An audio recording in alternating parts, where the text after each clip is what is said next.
नमस्कार, मनी गुरु की इस खास पेशकश में आप सभी का स्वागत है। मैं हूं स्वाति रायना।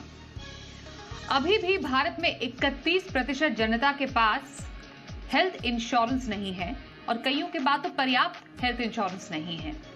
भारत में इंश्योरेंस का दायरा बढ़ने में अभी बहुत गुंजाइश बाकी है, इसलिए आज हम अपने इस खास शो में चर्चा करेंगे कि इंश्योरेंस कितना जरूरी है, इंश्योरेंस पोर्टफोलियो कैसे बनाएं और कौन से ऐसे इंश्योरेंस हैं जो आपको अपने पोर्टफोलियो में शामिल करने ही चाहिए, जिसकी आज के समय में सख्त से सख्त जरूरत है। इसी चर्चा में शामिल होने के लिए हमारे साथ दो एक्सपर्ट्स हैं, उनका परिचय करा देते हैं। ऑप्टिमा मनी के एमडी पंकज मटपाल और रूंगटा सिक्योरिटीज के हर्षवर्धन रूंगटा इस वक्त हमारे साथ हैं। स्वागत करते हैं पंकज जी और हर्षवर्धन, आप दोनों का हमारे साथ इस खास कार्यक्रम में शामिल होने के लिए। निवेश से भी एक कदम पहले की जो कह सकते हैं सीढ़ी है, वो इंश्योरेंस प्लानिंग की होती है। आप निवेश के लिए पैसा इकट्ठा करें, लेकिन उससे पहले आपको उस पैसों में से कुछ जो हिस्सा है वो अपने इंश्योरेंस के लिए ज़रूर स्पेंड करना चाहिए, उसमें लगाना चाहिए। ये हम सब हमेशा कहते आए हैं, लेकिन उसके बावजूद अभी भी जो आंकड़े कहते हैं वो ये कहते हैं कि इंश्योरेंस का दायरा उतना नहीं बढ़ा है जितना बढ़ा होना चाहिए। कोविड के बाद स्थिति कुछ बेहतर जरूर हुई है, लेकिन गुंजाइश बहुत है। इसलिए पंकज जी, इंश्योरेंस प्लानिंग आजकल के टाइम में स्पेशली क्यों जरूरी है? हम तो ज्यादातर हेल्थ इंश्योरेंस या फिर लाइफ इंश्योरेंस की ही बात करते हैं, लेकिन क्या इंश्योरेंस का जो ये पूरा दायरा है, या ये कह सकते हैं कि इंश्योरेंस की जो जरूरत है, बस इन दोनों तक ही सीमित है? जी नमस्कार। हर्ष जी नमस्कार। स्वाति देखिए, इंश्योरेंस पहली बात तो बहुत ही ज़रूरी है और फाइनेंशियल प्लानिंग की शुरुआत यहाँ से होती है, क्योंकि जब आप अपने फाइनेंशियल गोल्स के लिए पैसे इन्वेस्ट करते हैं और ये उम्मीद करते हैं कि जब वो गोल आपके पास पहुँचेंगे तो आपके पास पर्याप्त पैसा हो। लेकिन यदि बीच में कोई नुकसान हो और उस नुकसान की वजह से आप जो पैसा जमा कर रहे हैं भविष्य के लिए, वो का खर्च हो जाए, तो शायद आप वहाँ तक नहीं पहुँच पाएँगे। तो इसलिए ज़रूरी है कि शुरुआत में यानी कि सबसे पहले इंश्योरेंस होना चाहिए। और दूसरी बात जो आपने कहा कि क्या दायरा सिर्फ हेल्थ और लाइफ तक सीमित है, तो ऐसा नहीं है। देखिए, लाइफ इंश्योरेंस ज़रूरी है क्योंकि जो डिपेंडेंट है हमारे ऊपर, यदि हमें कुछ हो जाता है तो उनके भविष्य क्या होगा, ये सोचकर लाइफ इंश्योरेंस ज़रूरी है। हेल्थ इंश्योरेंस, यदि हेल्थ के लिए खर्चा हो, हॉस्पिटल में एडमिट होना पड़े, तो उसके लिए पैसा होना चाहिए। और दूसरी बात, उसके अलावा यदि आपके पास कोई भी मोटर व्हीकल है, चाहे वो टू व्हीलर हो, फोर व्हीलर हो, उसका इंश्योरेंस होना ज़रूरी है। अदरवाइज़ चोरी हो जाए, एक्सीडेंट हो जाए, तब क्या होगा? उसके अलावा जैसा हम जानते हैं कि घर है, घर बनाना आसान नहीं होता और घर की जो वस्तुएँ हैं, उनका भी कवर होना ज़रूरी है। उसके अलावा हम बात कर सकते हैं साइबर इंश्योरेंस की, क्योंकि आजकल बहुत इम्पोर्टेंट है कि साइबर बुलिंग या साइबर फ्रॉड जो होते हैं, उसको कवर करना। तो ये दायरा इंश्योरेंस का बहुत ज़्यादा है और इसके अलावा भी बहुत सारे कवर्स अपने प्रोफ़ेशन के हिसाब से ज़रूरी हो सकते हैं। तो इसके लिए इंश्योरेंस ज़रूरी है और इसका दायरा जो है, मतलब काफ़ी चीज़ें हैं जो कवर होनी चाहिए। बिल्कुल, तो अभी तो हम बहुत ही बेसिक चीज़ों की बात कर रहे हैं इंश्योरेंस में, कि हेल्थ इंश्योरेंस ही अभी पर्याप्त नहीं है, लाइफ इंश्योरेंस लेने वालों की तादाद उतनी नहीं बढ़ी है। फिर आपकी घर की सुरक्षा है, साइबर सुरक्षा है, गाड़ी की सुरक्षा है, ये भी उतने ही ज़रूरी है जितने की आपकी और आपके अपनों की सुरक्षा है, या उनका सुरक्षा चक्र होने की बात हम जो कर रहे हैं। हर्षवर्धन, जैसा पंकज जी ने बताया उसी को आगे बढ़ाते हुए आपसे भी आपका व्यू जानना ज़रूरी है कि हम ज़्यादातर ये कहते हैं कि हेल्थ इंश्योरेंस में अपनी आप क्योंकि बढ़ता मेडिकल इन्फ्लेशन है, हम सबको मालूम है, भारत में ही कम से कम 14% मेडिकल इन्फ्लेशन है और बीमारियां भी बढ़ती जा रही है और बीमारी तो किसी उम्र की मोहताज भी नहीं रही। और फिर लाइफ इंश्योरेंस हो गया, उसमें टर्म प्लान की हम बात कर रहे हैं। तो एक इंश्योरेंस पोर्टफोलियो को डाइवर्सिफाइड बनाने के लिए करना क्या चाहिए? देखिए स्वाति, पंकज जी ने बहुत अच्छी तरह कहा कि हमें अलग-अलग टाइप के इंश्योरेंस लेने हैं क्योंकि हमारी लाइफ पे, हमारी प्रॉपर्टी पे बहुत सारे रिस्क होते हैं। स्वाति देखिए, आप है ना इंश्योरेंस की जो रिक्वायरमेंट्स है उसको समझते हैं कि हम किन चीज़ों का इंश्योरेंस कराना है। ऐसी कोई भी घटनाएँ अगर हमारे साथ हो सकती है, जिसका फाइनेंशियल इम्पैक्ट हमारे पे बहुत ज़्यादा है, तो हमें उसका इंश्योरेंस लेना है। तो 2 बातों का ध्यान रखना है, सेवेरिटी एंड फ्रीक्वेंसी। मीनिंग क्या, कोई भी हादसा होने की चांसेस कितने हैं? अगर बहुत लगातार ये चांसेस होते रहते हैं, बट मतलब कि मान के आपके एक पेन है और पेन खोता रहता है आपके आपसे, तो ये बहुत अक्सर है, फ्रीक्वेंसी बहुत ज़्यादा है, लेकिन जो उसका नुकसान है, मान लीजिए आप ₹5, ₹10, ₹15 का पेन यूज़ कर रहे हैं, तो अगर वो बार-बार खो भी जाता है, तो आप उसका इंश्योरेंस नहीं लेते, क्योंकि उसका जो फाइनेंशियल इम्पैक्ट है बहुत कम है, 10, 15, ₹20 हो गया, तो शायद आप उसे एब्ज़ॉर्ब कर लेंगे। लेकिन ऐसे लाइफ की कोई इंस्टेंसेस होती हैं, जिनमें होता कोई भी हादसा होता बहुत कम है, लेकिन जब होगा, उसका फाइनेंशियल इम्पैक्ट बहुत ज़्यादा होगा। जैसे हॉस्पिटलाइज़ेशन हो गया, जैसे डेथ हो गई कोई अर्निंग मेंबर की। तो ऐसे कोई इंस्टेंस होते हैं, तो हम इंश्योरेंस उन चीज़ का कराते हैं, जिससे हमारे पे फाइनेंशियल इम्पैक्ट बहुत ज़्यादा है। अब ये फाइनेंशियल इम्पैक्ट आपकी ज़िंदगी में किन चीज़ों की वजह से आ सकता है? एक, जैसे मैंने कहा कि हॉस्पिटलाइज़ेशन। एक अच्छा खासा परिवार अपनी बचत की, अपनी इन्वेस्टमेंट्स की एक जर्नी पे चल रहा है, कमाते हैं, सेव करते हैं, पैसा जमा करते हैं फ्यूचर के लिए। लेकिन अगर कुछ ऐसा हादसा हुआ जिसमें एक मेडिकल इमरजेंसी आ गई, तो उससे हमने देखा है कि कई लोगों की पूरी सेविंग्स खत्म हो जाती है। अगर कोई अर्निंग मेंबर है, उनकी अगर अनटाइमली डेथ हो जाती है, तो ये जो घर के पूरे सपने होते हैं, जो हम फ्यूचर के गोल्स बनाते हैं, वो फ्यूचर के गोल पूरे नहीं हो पाएँगे, क्योंकि earning member of the family नहीं है। इसी तरह अगर एक इंसान है जिनको बीमारी होती है, या कोई क्रिटिकल इलनेस होता है, या कोई एक्सीडेंट होता है, जिसकी वजह से उनकी कमाने की क्षमता खत्म हो जाती है या कम हो जाती है, तो ऐसे में आपको क्या करना है? एक इंडिविजुअल को क्या सोचना है कि आज एक घर में कमाने वाला एक इंसान है, अगर उस इंसान को बीमारी, मृत्यु या डिसेबिलिटी, अगर ऐसी कुछ भी चीज़ होता है, तो घर की जो कमाई है वो बंद हो जाएगी या कम हो जाएगी। तो आपको इन सिचुएशंस को ध्यान में रखते हुए अपना इंश्योरेंस लेना है। एक दूसरा पहलू जो आपको देखना है, जो आप अपने एसेट्स क्रिएट करते हैं, लाइक अपने घर हो गया, आपकी गाड़ी हो गई, तो उनको अगर नुकसान हुआ, तो काफ़ी हद तक नुकसान हो सकता है, फाइनेंशियल इम्पैक्ट पड़ सकता है। तो आप इंश्योरेंस किन चीज़ों का करेंगे? अपनी लाइफ का करेंगे, अपने घर के पूरे सभी सदस्यों का एक हेल्थ इंश्योरेंस लेंगे, आप डिसेबिलिटी इंश्योरेंस, जो personal accident critical illness policies है, वो लेंगे। आपके एसेट्स हैं, तो आप उसे इंश्योर करेंगे। घर, गाड़ी या कोई भी और आर्टिफैक्ट्स हो गया, फर्नीचर हो गया, आपके आर्ट डेकोर हो गए, जो भी हो गया, आप उसका इंश्योरेंस लेंगे। सो सिंपल चीज़ का ध्यान रखना है, ऐसी कोई भी चीज़ जिससे आपका फाइनेंशियल इम्पैक्ट बहुत ज़्यादा है, उसका आप इंश्योरेंस लेके अपने आप को सुरक्षित कर दें। राइट, बिल्कुल, बिल्कुल। सही बोला आपने हर्षवर्धन। एक तो आप अपना इंश्योरेंस जो जिसका इम्पैक्ट आप पर, आपके चाहने वालों पर पड़ता है, फिर आपके एसेट पर पड़ता है। इनका इंश्योरेंस लेना बेहद ज़रूरी है। आपने बहुत इंपॉर्टेंट एस्पेक्ट यहाँ पर क्रिटिकल इलनेस का उठाया। पंकज जी, जो अभी कुछ देर पहले मैं भी कह रही थी कि बीमारियों की दर काफ़ी बढ़ रही है, ना सिर्फ बड़े छोटे उम्र में भी काफ़ी बीमारियां जकड़ रही है, लाइफस्टाइल डिजीजेस बढ़ रही है। सिर्फ हेल्थ इंश्योरेंस लेना काफ़ी नहीं हो जाता है।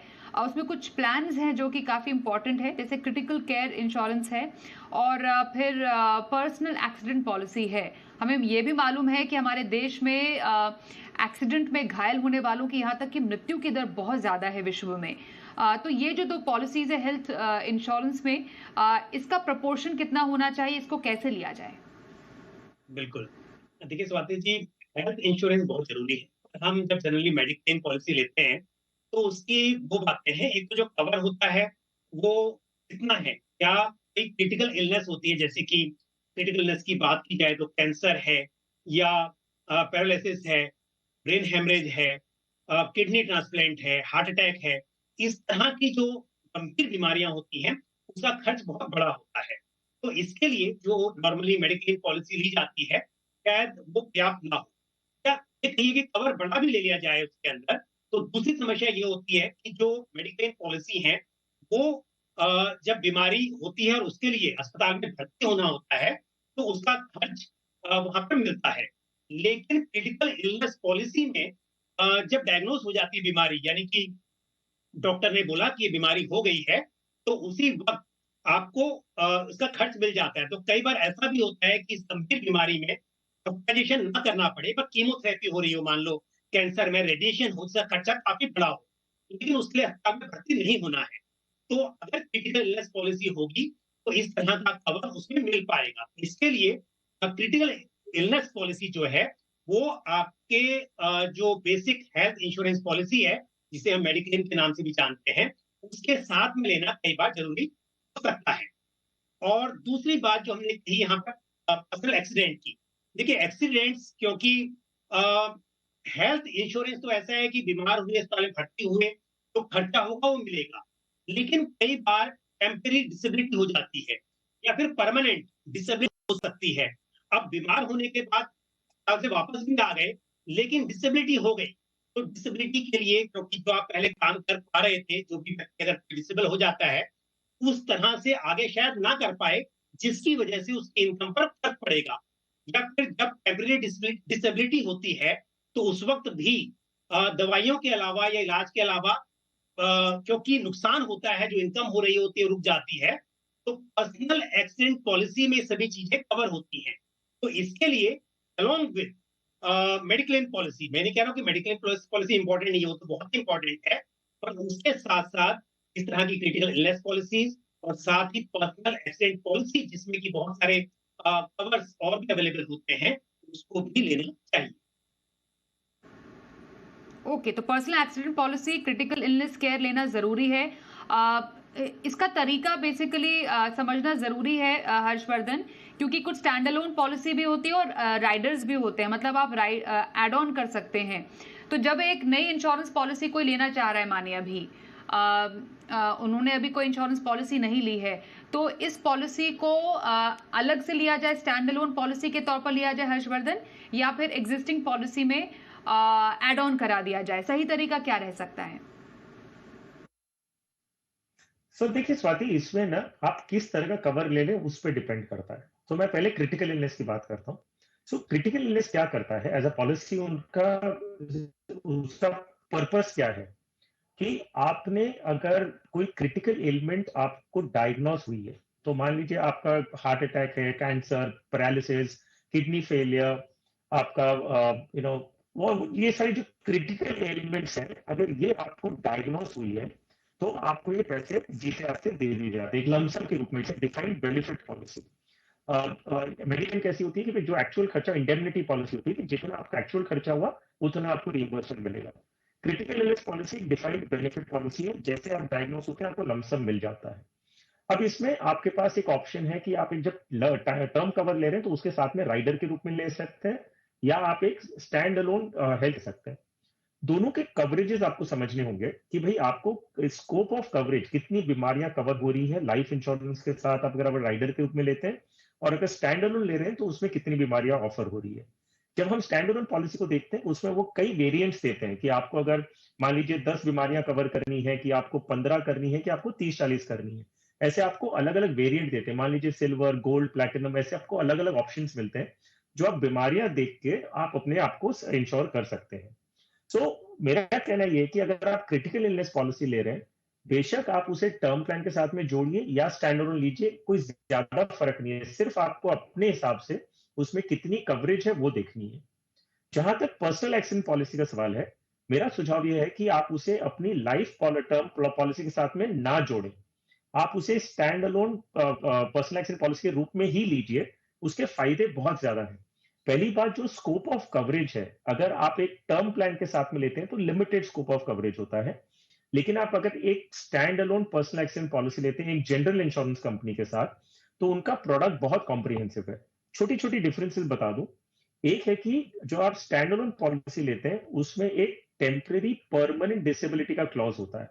वो क्या होता है कि मान लीजिए कोई इंजरी हुई है, लेकिन कोई भी permanent disability in the sense of loss of limbs नहीं हुआ है, आप टेम्परेरीली डिसेबल्ड है, विच मीन्स आपका फ्रैक्चर हुआ है, कोई स्पाइन इंजरी या कोई हेड इंजरी हुई है, और आप घर पे हैं, आप काम पे नहीं जा सकते।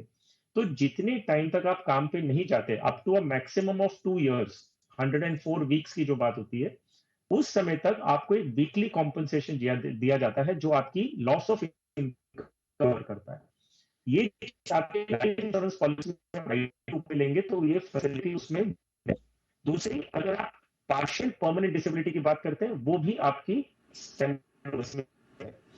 तो जहां तक पर्सनल एक्सीडेंट पॉलिसी का सवाल है, मैं बहुत डिटेल्स में नहीं जा रहा हूँ, बिल्कुल, लेकिन आप अगर stand right, policy general insurance बिल्कुल। तो स्टैंड अलोन और राइडर, बेसिकली राइड जो आप अपने ऐड कर सकते हैं अपने पॉलिसी में, ये आपके पास विकल्प रहते हैं किसी भी पॉलिसी को या किसी कवर को ऐड करने की। चर्चा हम आगे भी जारी रखेंगे। समझना जरूरी है कि होम इंश्योरेंस और स्पेशली साइबर इंश्योरेंस, साइबर डकैती के इस टाइम में कितना जरूरी है। चर्चा थोड़ी देर में बनी रही हमारे साथ।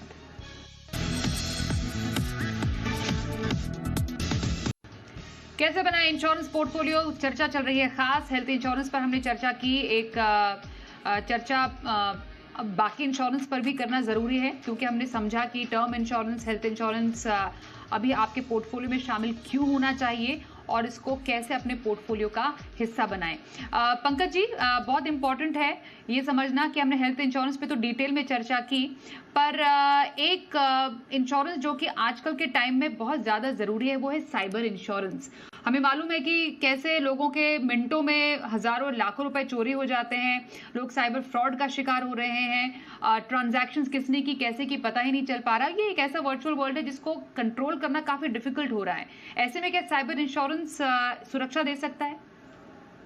बिल्कुल स्वाति जी, ये बेहद जरूरी है, क्योंकि इस हिसाब से यूज बढ़ रहा है, उसी हिसाब से थ्रेट भी बढ़ रहा है। और आप देखेंगे साइबर सिक्योरिटी या साइबर रिस्क की हम बात करें, तो सिर्फ ये नहीं है कि आपका अनऑथराइज ट्रांजेक्शन है, यानी कि आपके अकाउंट से पैसे निकल गए, किसी ने सेंधमारी की आपके अकाउंट में और पैसे निकाल लिए। लेकिन उसके अलावा बहुत सारी चीजें होती हैं। कई बार जो डेटा होता है उसे कंट्रोल कर लेते हैं, यानी कि उसे हैक कर लिया जाता है और फिर रैंसम की डिमांड की जाती है, या फिर आपका सोशल मीडिया अकाउंट जो है उसे हैक करके फिर आपसे पैसे मांगे जाते हैं। तो साइबर बुलिंग हो सकती है, साइबर थ्रेट कई तरीके से हो सकते हैं। और ऐसे में यदि आप साइबर इंश्योरेंस कवर लेते हैं, तो ये सभी चीजें, यहाँ तक कि अगर आपकी वजह से कोई थर्ड पार्टी को नुकसान होता है, यानी कि आपके अकाउंट को हैक करके और किसी दूसरे को नुकसान पहुंचाया गया, वो भी कवर हो सकता है। या फिर यदि यहाँ पर लॉयर की फीस होती है, वो भी कवर हो सकती है। कंसल्टेशन फीस भी कवर हो सकती है। तो ये सारी चीजें कवर हो सकती हैं आपके साइबर इंश्योरेंस में। तो मुझे लगता है जिस हिसाब से हम बात करते हैं हेल्थ की, लाइफ की, या अपनी प्रॉपर्टी को इंश्योरेंस करने की, तो अब ये जो हमारी डिजिटल प्रॉपर्टी है उसे भी इंश्योर करना जरूरी हो गया है। बिल्कुल। तो साइबर अटैक से जुड़ी हुई बहुत सारी कवरेज एक साइबर इंश्योरेंस पॉलिसी में आपको एक डिसेंट प्रीमियम अमाउंट पर मिल सकती है। एक बहुत ही इंपॉर्टेंट इंश्योरेंस है, उसको भी कई बार लोग नजरअंदाज कर देते हैं और इस पर चर्चा करना हर्षवर्धन बेहद जरूरी है, वो है होम इंश्योरेंस। क्योंकि हमें मालूम है कि हमारा एक ऐसा देश जहां पर गर्मी भी उतनी पड़ती है, बारिश भी उतनी होती है, बाढ़ भी उतनी आती है, भूकंप भी आते हैं। तो इन मामलों में ऐसी कंट्री में होम इंश्योरेंस बहुत इंपॉर्टेंट हो जाता है, क्योंकि बाढ़, बारिश हो गया, भूकंप हो गया, आग लगने से बहुत नुकसान पहुंचता है। होम इंश्योरेंस में क्या क्या शामिल होता है और कैसे ली जा सकती है ऐसी पॉलिसी? तो देखिए स्वाति, एक इंसान है ना, अपनी पूरी जिंदगी लगा देता है घर बनाने में। ओके, और उसका अगर कोई भी इंडिविजुअल का हम फाइनेंशियल एलोकेशन देखें, तो सबसे ज्यादा एलोकेशन उनका एक घर में होता है कि आपने एक घर खरीदा, आपकी जिंदगी भर की कमाई लगभग उसमें लग जाती है। तो उसको इंश्योर करना बहुत जरूरी हो जाता है। किस किस चीजों से आप इंश्योर करेंगे? आपने बताया कि अगर बाढ़ आ गई, जो फ्लड्स हैं, स्टॉर्म है, लाइटनिंग है, अर्थक्वेक, टेररिज्म, ऐसी बहुत सारी इंस्टेंसेस हो सकती हैं, पेरिल्स जिसे कहते हैं, कि ये पेरिल्स की वजह से आपकी प्रॉपर्टी को नुकसान हो सकता है। तो जो होम इंश्योरेंस है, बहुत सिंपल प्रोडक्ट है, इतना कोई कॉम्प्लिकेटेड है नहीं।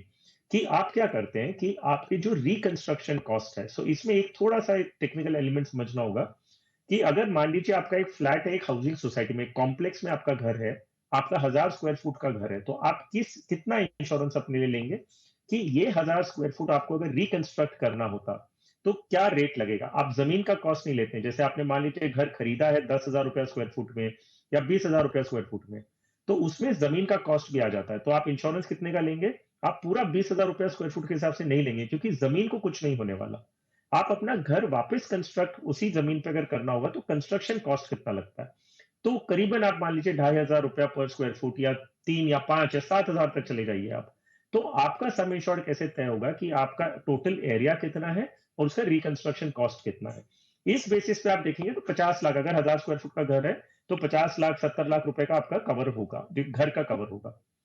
इसमें आपको प्रीमियम जो है बहुत ही नेग्लिजिबल अमाउंट ऑफ प्रीमियम है कि भाई, और इसमें आपको कवरेज क्या मिलता है कि अगर आपके घर को कुछ भी नुकसान हुआ, घर और फिर आप उसमें फर्नीचर भी अपना जोड़ सकते हैं। हाउस होल्डर पॉलिसी में आप अपना फर्नीचर जो आपने बनाया है वो भी आप इसमें जोड़ सकते हैं। तो आप जो पॉलिसी लेते हैं इसमें अगर आपका थेफ्ट, बर्गलरी, स्टॉर्म, आपका फ्लड्स, आपका लाइटनिंग, अर्थक्वेक, टेररिज्म, ये सारी चीजें उसमें कवर हो जाती है और जो नुकसान अगर आपको होता है तो आपको उतना कॉम्पेंसेशन इंश्योरेंस के रूप में मिल जाता है। सिर्फ एक चीज ध्यान रखनी होगी कि अगर आप एक हाउसिंग कॉम्प्लेक्स में हैं और पूरी बिल्डिंग को अगर नुकसान होता है तो हाउसिंग सोसाइटी को उसका इंश्योरेंस लेना अलग से जरूरत है, क्योंकि आप अपने सिर्फ घर का लेंगे तो इधर एक थोड़ी सी प्रॉब्लम हो जाती है। मान लीजिए आपका 5 माले पे, आपका 5th फ्लोर पे आपका घर है और पूरी बिल्डिंग को अगर नुकसान हुआ तो सिर्फ आप 5 माले पे जाके अपना घर तो नहीं बनाएंगे, तो पूरी सोसाइटी को या पूरी हाउसिंग कॉम्प्लेक्स को भी इंश्योरेंस होना जरूरी है, लेकिन आप अपना भी ले सकते हैं। इसमें एक चीज और है, अगर आपका घर को नुकसान पहुंचता है तो आपको ऑल्टरनेट अकोमोडेशन के लिए अगर कोई रेंट देना पड़ता है, वो भी आप क्लॉज अपनी पॉलिसी में ऐड कर सकते हैं, ताकि आपको अगर कोई नुकसान की वजह से आपका हाउस इनहैबिटेबल हो गया तो आप दूसरे मकान में रेंट कॉम्पेंसेशन भी अपनी पॉलिसी में जोड़ सकते हैं। अगर आपने अपना मकान भाड़े पे रखा है तो रेंट का जो लॉस होता है वो भी आप अपनी पॉलिसी में कवर कर सकते हैं। तो ऐसे बहुत कॉम्प्रिहेंसिव कवर है और बहुत ही नॉमिनल प्रीमियम है, जिसकी वजह से, जिससे आप अपनी पॉलिसी जरूर कंसिडर करें लेने के लिए। बिल्कुल। तो कुछ ऐसे इंश्योरेंस प्लान्स, इंश्योरेंस पॉलिसी जो आपको health insurance, basic health insurance के अलावा अपने पोर्टफोलियो में शामिल करनी चाहिए। क्रिटिकल केयर हो गया, उसके अलावा पर्सनल एक्सीडेंट पॉलिसी हो गई, साइबर इंश्योरेंस हो गया, होम इंश्योरेंस हो गया। ये तमाम जो पॉलिसीज है, अपार्ट फ्रॉम एक अच्छा life insurance plan, term plan, motor insurance आप लेते हैं, ये बेहद जरूरी है, जिससे बिल्कुल कंप्लीट इंश्योरेंस पोर्टफोलियो आपका जरूर बनेगा। बातचीत करने के लिए पंकज जी और हर्षवर्धन, आप दोनों का बहुत धन्यवाद हम करेंगे। रुकते हैं ब्रेक के लिए, खबरें जारी रहेंगी, देखते रहिए जी बिजनेस।